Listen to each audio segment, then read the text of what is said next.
Today I'm going to be talking about how to moisturize semi-freeform locks, as well as how often to moisturize. Well, isn't it the same regardless of what type of locks you have? Yeah, no, not so much. Let's get to it. Welcome back to the Atreyu Locs channel. Hi, I'm Atreyu, a semi-freeformer who is dedicated to giving you the best tips to grow a healthy set of locks. If this is your first time here, make yourself comfortable. I'm glad to have you. So it's winter time now, and a great majority of the country, the US, has been hit with multiple snowstorms and frigid temperatures. And this may have you thinking about how often you should be moisturizing your locks. Now I know people have all different kinds of moisture routines, even down to where the moisture should go. Should I apply it to the hair, the scalp, or both? Some people complain about the adverse effects of using oil on the scalp, whereas others swear by it. The best advice that I can give you regarding these burning life questions, is to test it out for yourself and see how your hair and your scalp respond. That being said, today I'm going to show you what I do and I'm going to talk about why I do it. Be sure to stick around to the end to hear why I believe it is especially important for semi-freeform lockers to moisturize consistently. So first, let me say that I do moisturize my locks with an oil rose water mixture.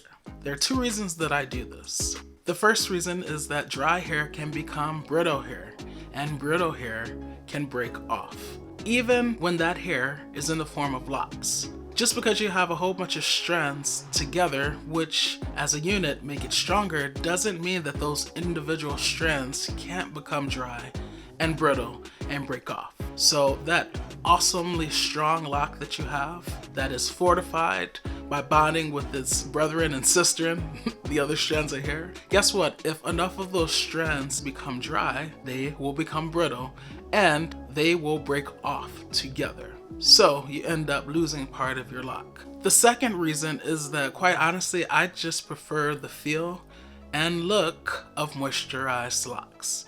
Locks are already rough enough as it is. It's just the nature of the hair tangling together. It makes a rough texture.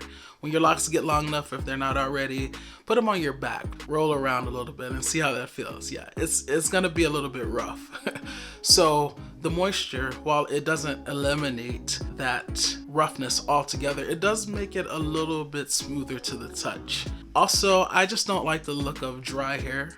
I guess on a subconscious level, I equate moisturized looking hair with healthy hair. Whether or not that's correct, that's a topic for another video. But yeah, that association happens. When I see moisturized hair, I think healthy hair, and so I just prefer that look. Moving on to the scalp, I do moisturize my scalp as well. And I do this for two reasons. The first reason is, just like with the skin on any other part of my body, when it becomes dry, it starts to itch. What helps dry skin? Oil helps. Moisture helps. So this is why I do moisturize my scalp as well. And for those of you who might be thinking it's dandruff when it's itching, when I scratch my scalp when it's itching me so bad I can't help it, and I know I shouldn't, there's no flakes, right? It's just dry scalp, dry skin essentially, and it wants moisture. So I moisturize to give it what it wants. And I also drink 2 to 4 liters of water every day. So I'm also delivering that moisture from the inside. But I think a little topical application of moisture doesn't hurt either. The second reason that I actually apply moisture, and specifically oil in this case, to my scalp, is because, as I've mentioned in previous videos, genetically I'm due for some thinning, some receding. I hope I don't go completely bald. Actually, a fun fact, that's one of the reasons why I finally decided to grow out dreadlocks. It's because I was like, okay, if I'm gonna lose all my hair, I wanna experience many things, and getting locks was one of the things that I had contemplated for years and years and years. So I finally got them a little bit over 6 years ago. So yeah. But getting back to topic, sorry, I did digress a bit.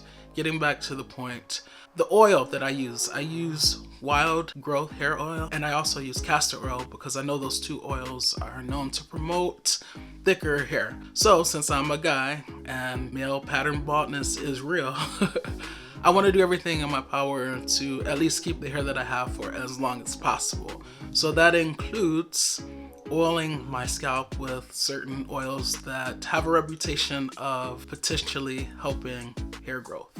Okay? So those are my reasons for moisturizing my scalp as well as my locks. Now, I don't go crazy when I moisturize my scalp and locks, and I would say I probably deliver a little bit more of that concoction to my locks than my scalp, because that is truly what I'm most concerned about. So now that I've discussed my reasons for moisturizing my scalp and my locks, let me demonstrate. But before I do, if you're enjoying this video, hit the like button and subscribe, and definitely don't forget to hit the notification bell. So the way I like to start out my moisture routine is either with the wild growth hair oil, or if I'm going to use castor oil, I like this brand. And by the way, I do have links to these in the description, and I should tell you that I do get a small commission if you purchase through that link. All right, so if I'm going to use the castor oil, I may put like some essential oil in it, just a couple of drops of something like some peppermint, and I'll put it in a bottle with a pointy spout like this. But today I'm going to just use the wild growth hair oil. So what I like to do, just take the tip off, and like I said, the parts where I'm worried about my hairline receding, I'll just kind of put it on it and along it, and then I rub it in. So I'll just gently rub like that, and then I start to kind of massage it in. Alright, and then this is another spot for me, just the top of my head period is a little bit thinner. It's always been like that. So I apply the oil directly to my scalp, spread it a little bit, and then once again kind of massage it. And then after I've massaged it in, then I'll grab my scalp massager and just put it in those areas and let the vibrations just work my scalp, hoping that this will cause extra blood flow to my scalp, and that will promote hair growth, okay? Also, if you have one like this, but that does not vibrate, it's just like this, and you can just put it on your scalp and rotate it yourself. You can do that manual work for yourself to get the same effect. It feels so good. Ah, I love it. I have a link for this in the description as well. So that's pretty much all I do to my scalp when it comes to applying things to my scalp. Now let's move on to the locks. For the locks, I have this mixture. It's just rose water, and the oil of choice that I use today is argan oil. Sometimes I use sweet almond oil, sometimes I use vitamin E oil, sometimes I use argan oil like today. I used to do half and half. I no longer do half and half because I am someone who worries about buildup. So the majority of it is rose water, and then I add, just kind of by looking at it, how much oil I want in there.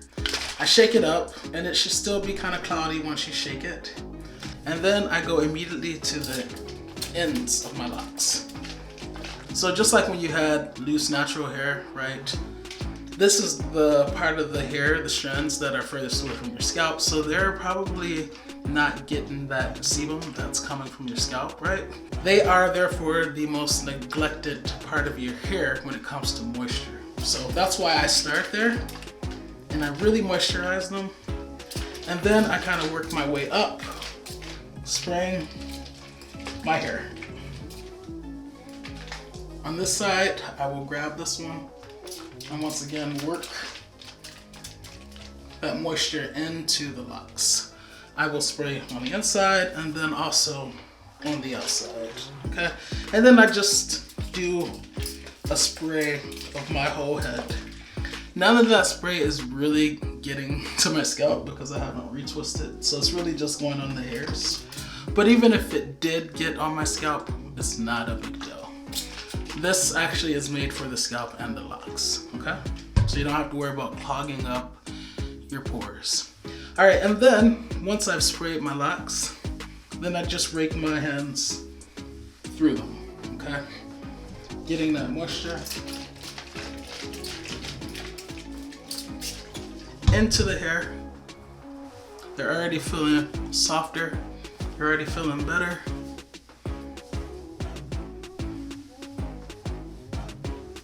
They're already looking better. Okay.